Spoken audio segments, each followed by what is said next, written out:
The difference between a will and a trust is a will has to go through what's called the probate process. The probate process is where the court determines how things go to your beneficiaries pursuant to your will or not.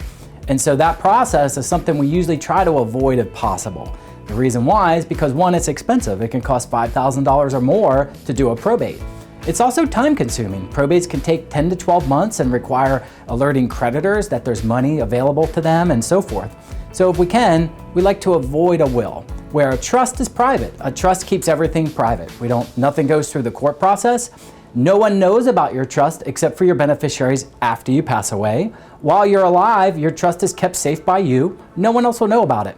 If you want to put things in your trust, you can do that, and then anything your trust controls would pass to your beneficiaries after you pass away without the necessity of alerting the courts or filing a probate. It's a big money saver, it's nice to keep things private, and it saves a lot of time for your beneficiaries after you pass away.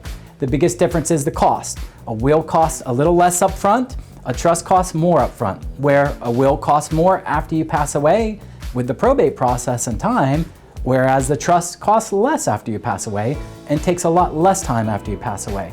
Whether you need a will or a trust is something that you need to talk to me or another attorney about to determine what's best for you. You can set up a consultation with me anytime by calling our office at 352-565-7737.